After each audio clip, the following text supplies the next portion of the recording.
j'ai 5000 euros, comment dois-je les investir en bourse dans les actions à dividendes? En tout cas, bonjour à toi, jeune investisseur. Ça fait très plaisir de te partager ce podcast en direct. En tout cas, moi, je reviens tout juste du boulot. Oui, je travaille encore, je suis encore salarié.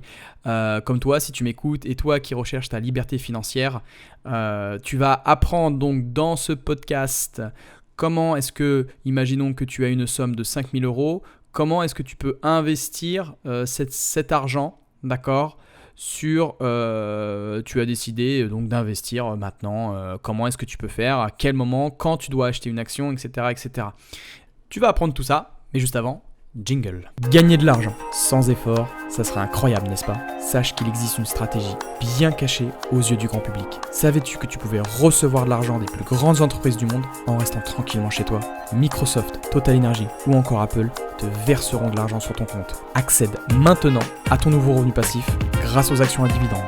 Bonjour, c'est Sonny de Sequoia, bienvenue dans mon podcast. Tu as 5000 euros, comment est-ce que tu fais pour investir? Alors imaginons que voilà, tu as 20 000 euros donc, ou 5 000 euros, je prends, peu importe la somme sur laquelle tu veux investir.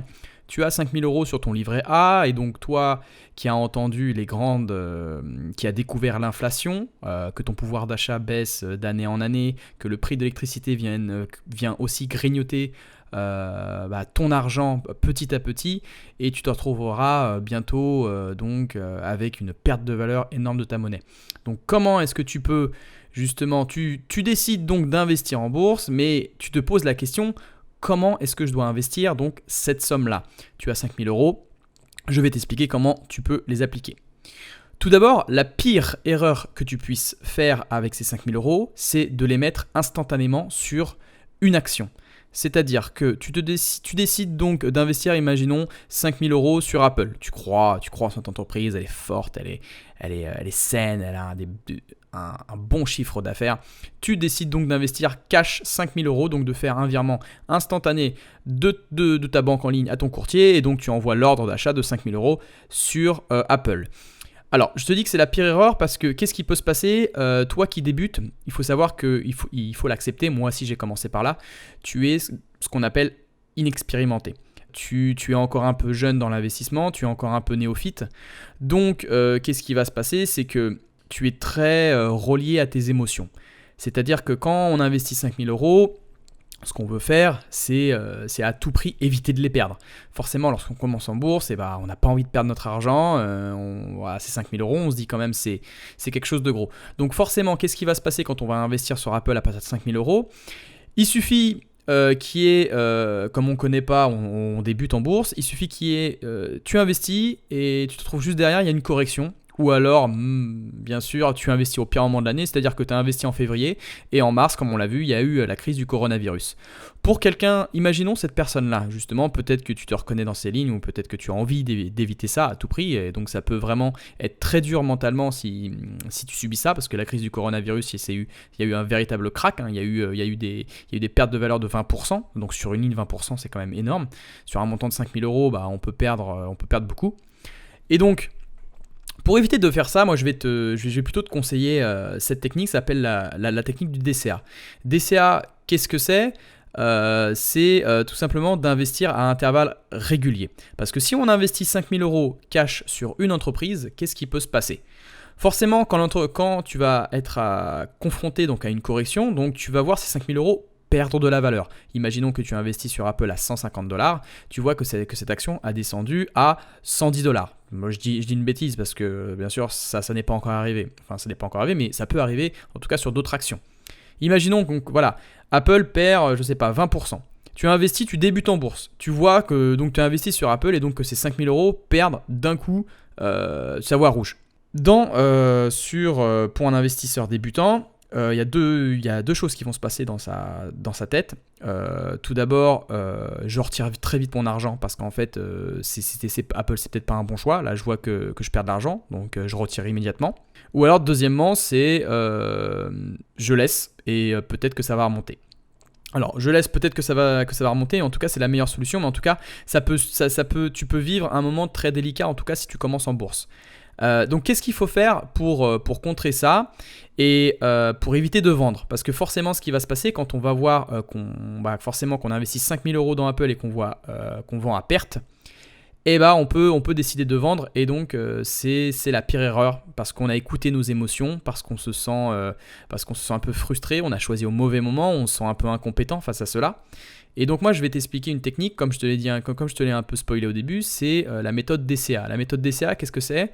C'est donc pour faire simple, c'est Dollar Cost Averaging. Donc oui, c'est encore un nom anglais.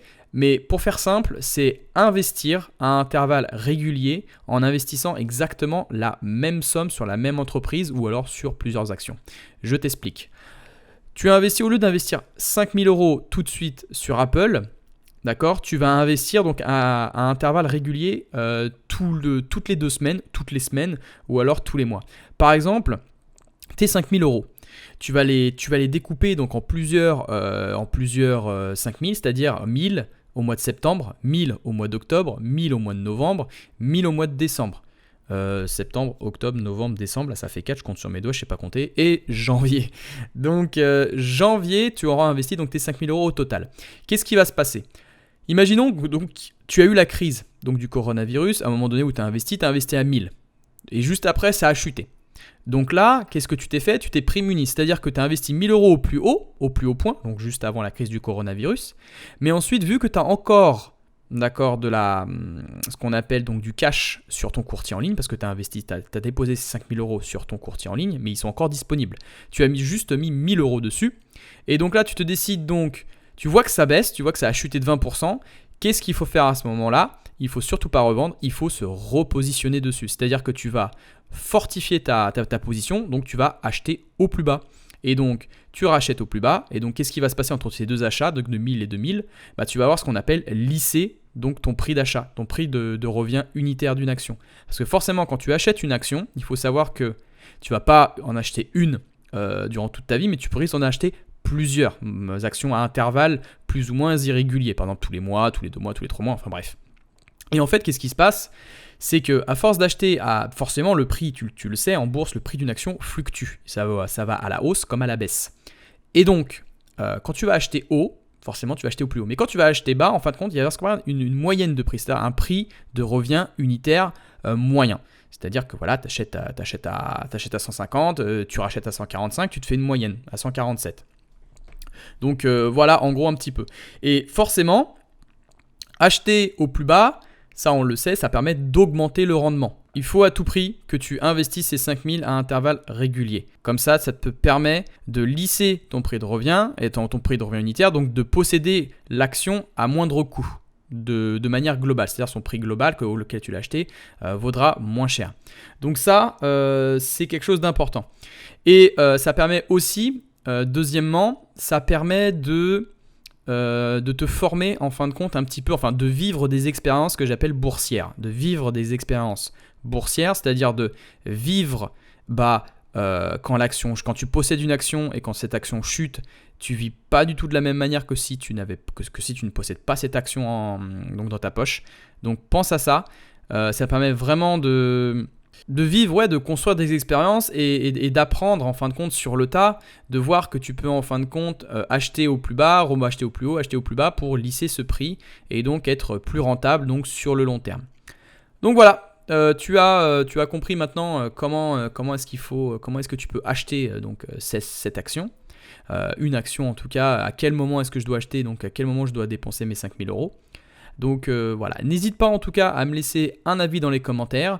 Tu peux également t'abonner au compte Instagram de Sequoia. C'est directement dans la description de ce podcast. Et tu peux également, donc si tu veux apprendre à investir, j'ai également ouvert donc une nouvelle formation en ligne donc sur les dividendes. Il y a énormément de choses en plus que par rapport au guide digital que je propose, l'art d'investir en bourse. Ça te propose beaucoup plus de choses comme le suivi, l'accompagnement, l'ouverture de ton premier compte et tu as en plus 14 modules à suivre Donc voilà, j'espère en tout cas que ce podcast t'aura plu, que tu sais maintenant quand, à quel moment tu peux investir tes 5000 euros ou même plus, ça peut varier aussi en fonction de la somme. Mais voilà, n'hésite pas, tu m'envoies un petit message sur Instagram, ça sera avec plaisir bien sûr que je te répondrai. Passe une très bonne journée ou une très bonne soirée en fonction de l'heure à laquelle tu m'écoutes, si tu es situé dans la voiture. Fais attention à toi sur la route, on se dit à très bientôt jeune investisseur. Salut.